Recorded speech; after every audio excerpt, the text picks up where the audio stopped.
Now, the dreaming period is further subdivided into 4 stages. The first stage is the longest, and it's the best. During that stage, the dream is beautiful. The second stage is not quite so long, and it's a little unsettling. There's an element of instability in it, a certain touch of insecurity.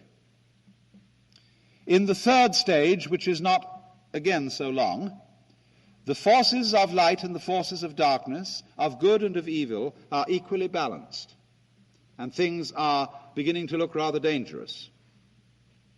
And in the fourth stage, which is the shortest of them all, the negative, dark, or evil side triumphs, and the whole thing blows up in the end. But then that's like the bang in the dream, you know, when you get shot in a dream and you wake up, and it was after all a dream. And so then there's a waking period before the whole thing starts again.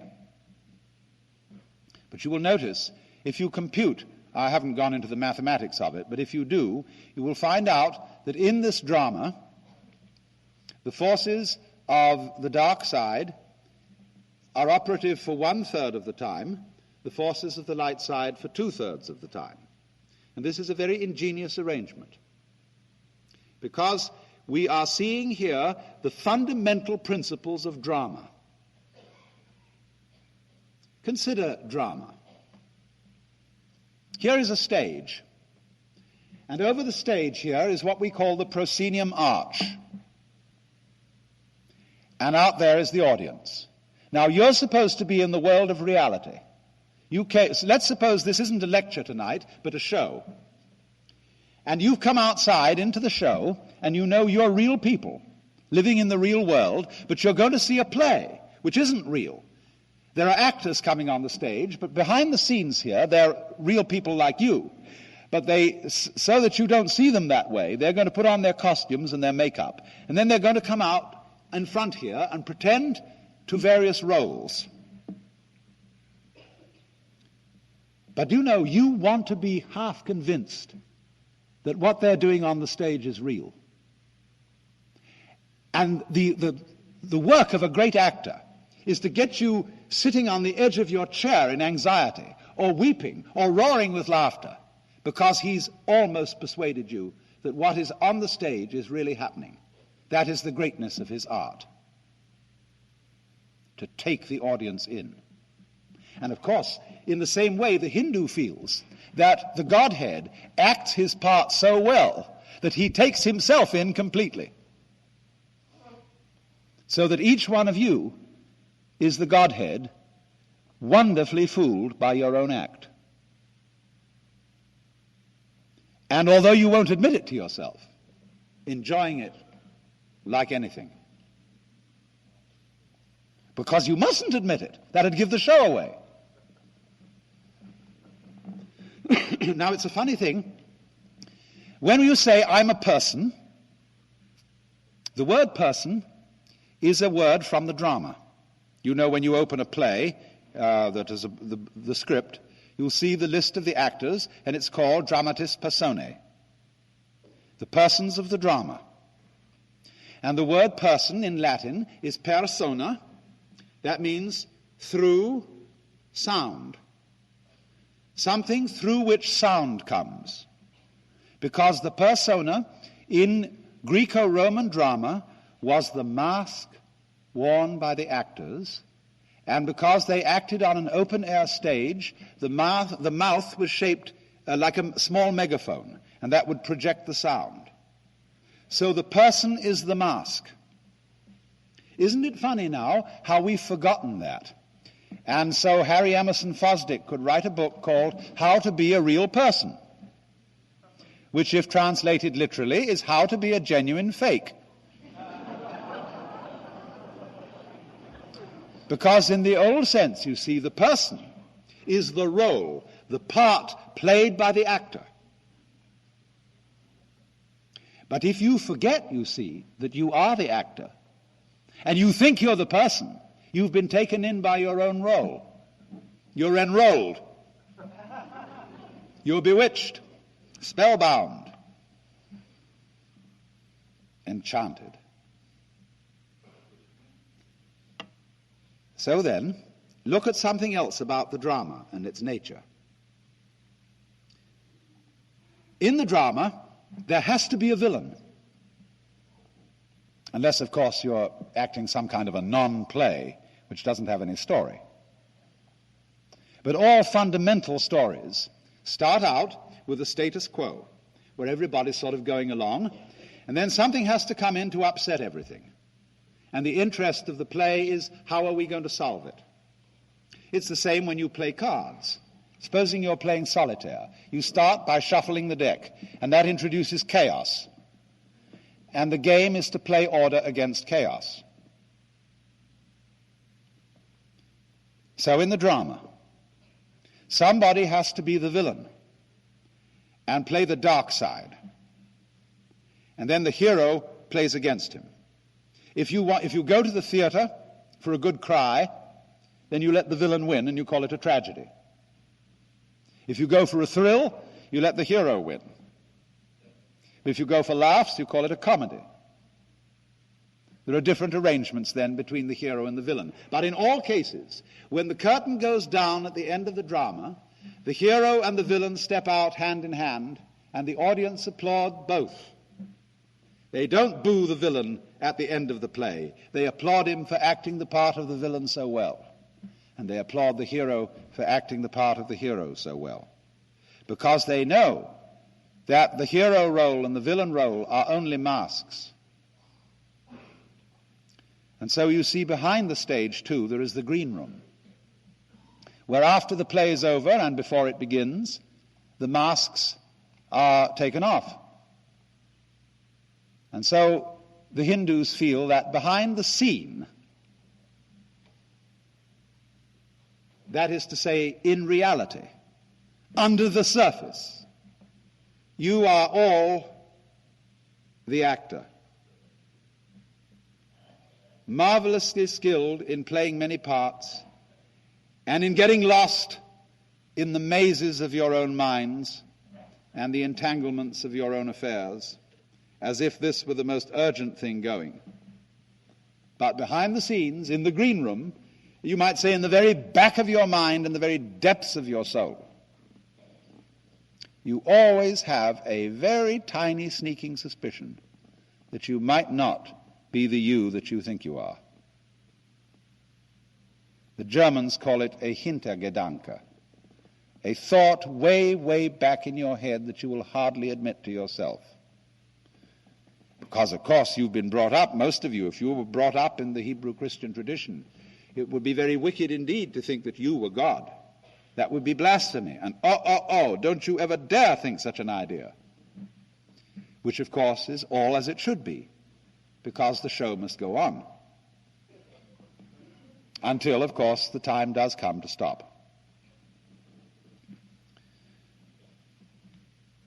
Now, you will see that this involves two quite different ways of dealing with the fundamental question. Two fundamental questions. One, what is man? That is, who are you? And in the Hebrew Christian answer, we more or less say, well, I'm me. I'm Alan Watts. I'm John Doe. I'm Mary Smith. And I firmly believe I am, because I really oughtn't to think anything else, ought I? And that me is a finite ego, or a finite mind, whatever that is.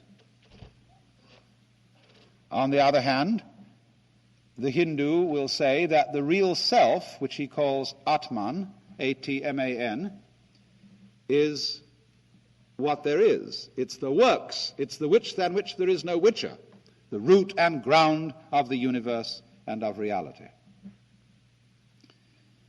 The next problem where they differ so sharply is, well, why have things gone wrong?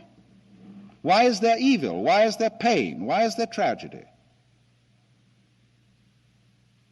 Now, in the Christian tradition, you have to attribute evil to something else besides God.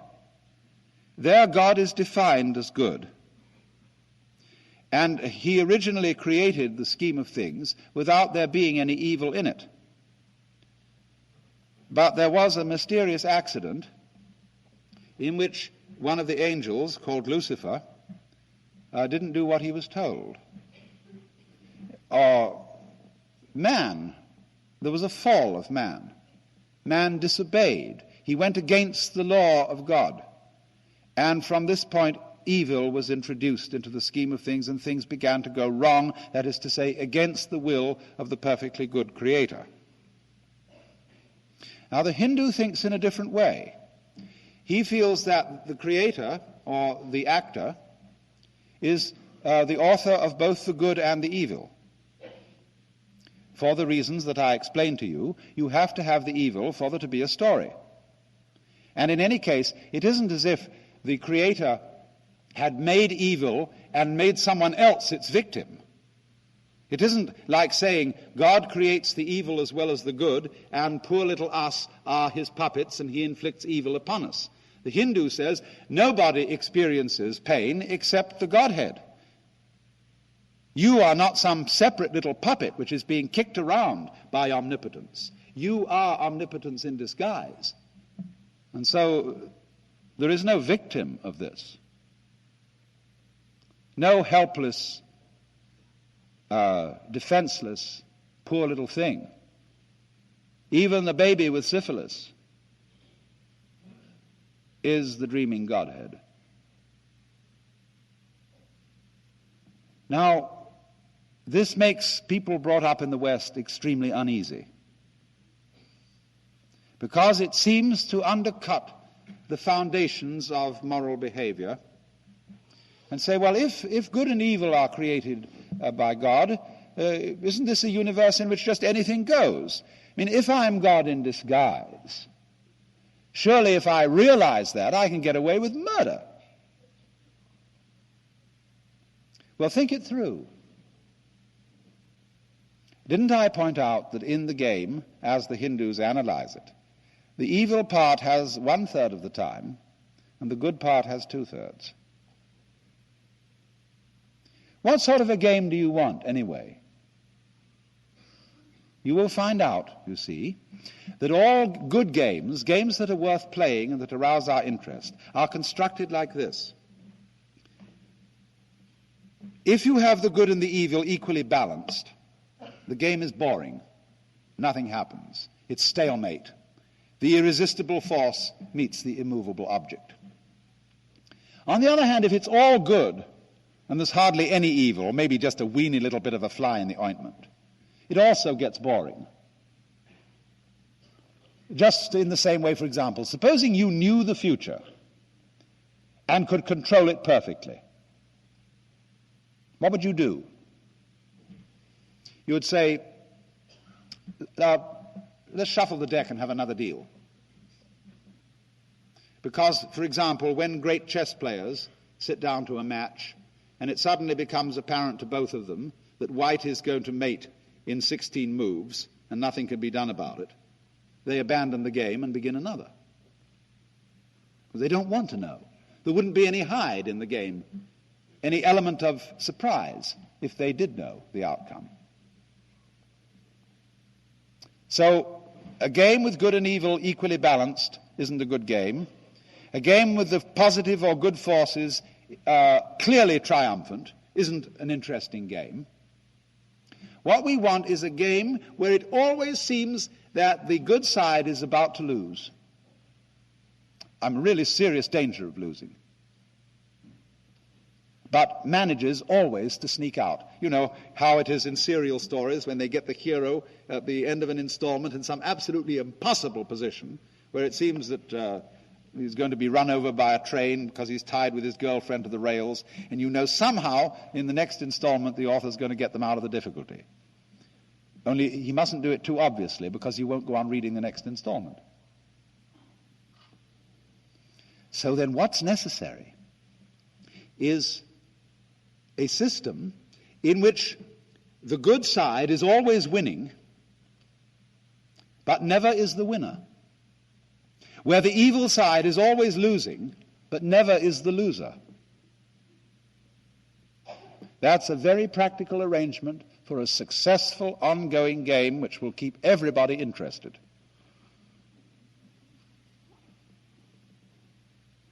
And you must watch this in practical politics. Every in-group or group of nice people needs an out-group of nasty people. Otherwise, they wouldn't know who they were.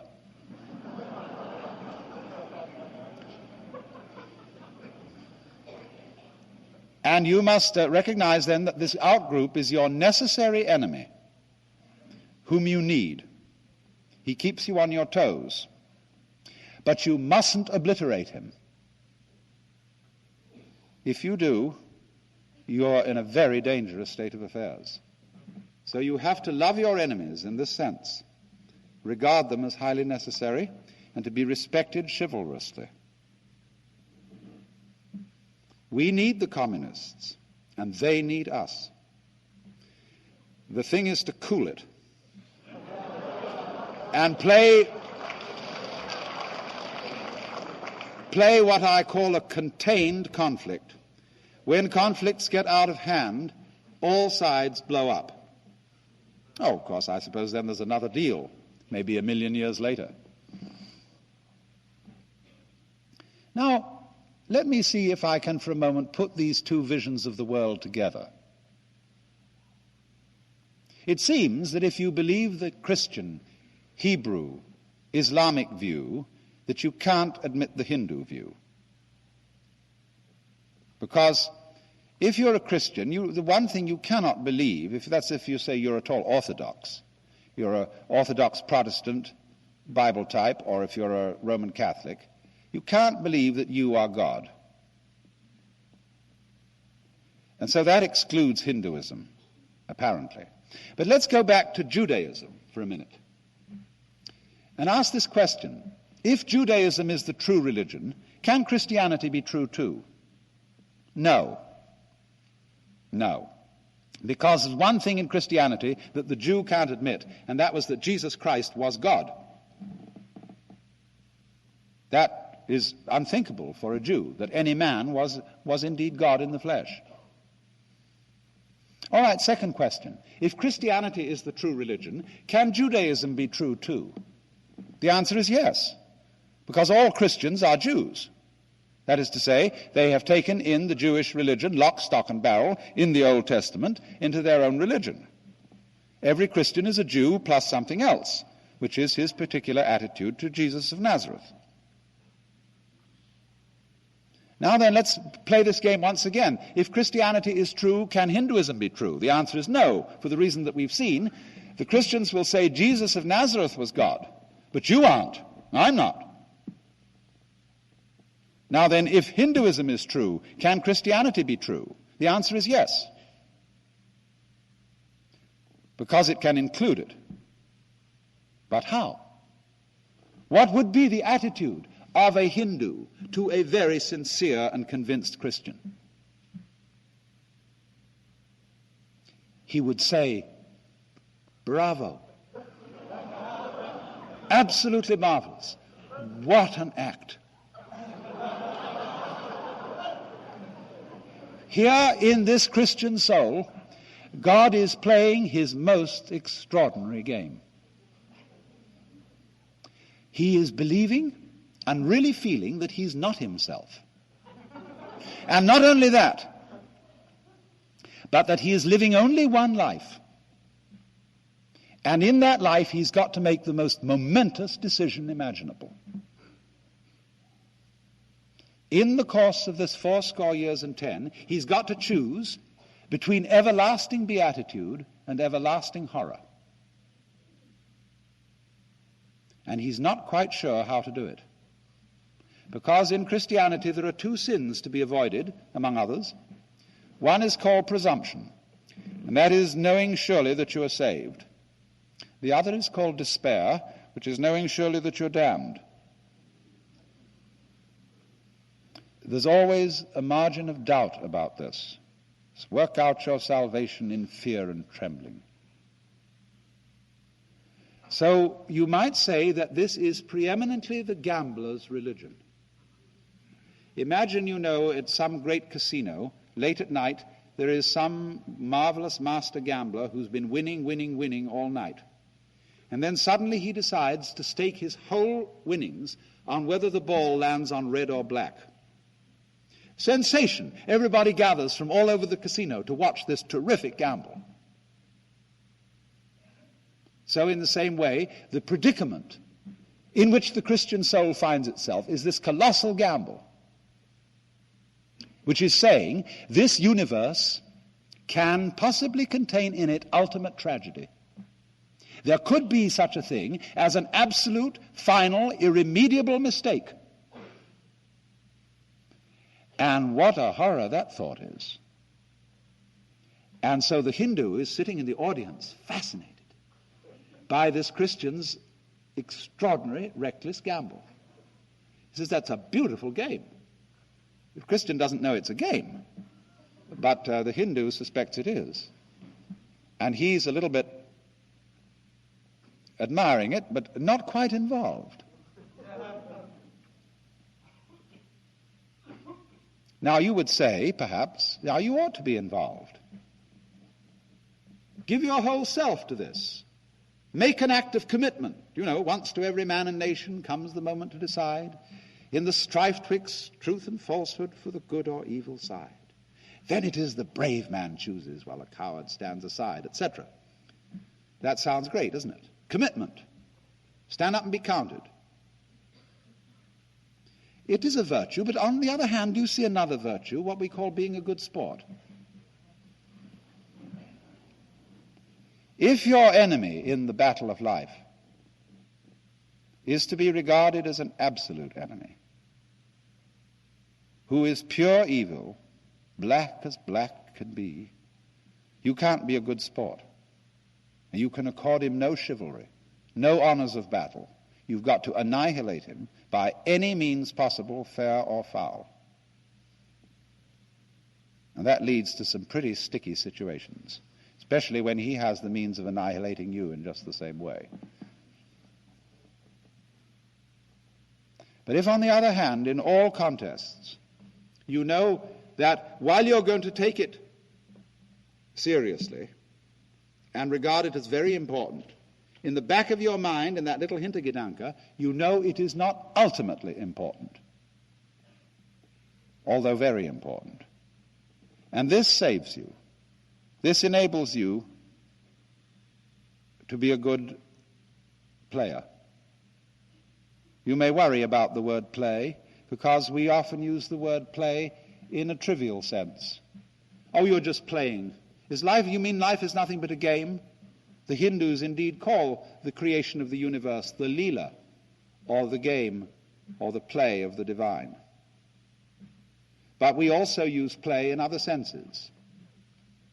When you see Hamlet, which is by no means trivial, you are still going to a play. In church, the organist plays the organ. And in the book of Proverbs it is written that the divine wisdom created the world by playing before the throne of God. Play also, you see, has a deep sense. When we say music, even the music of Bach, as a great master of what we call serious music, is still playing. And so in the deeper sense of play,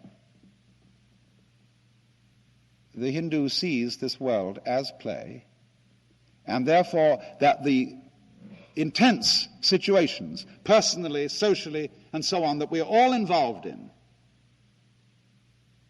are seen not as bad illusions, but as magnificent illusions, so well acted that they've just about got most of the actors fooled, so that they've forgotten who they are. And man thinks of himself, when he's been fooled, as a little creature that comes into this world, which is all strange and foreign, and he's just a little puppet of fate. And he's forgotten that the whole thing has at its root the self, which is also yourself.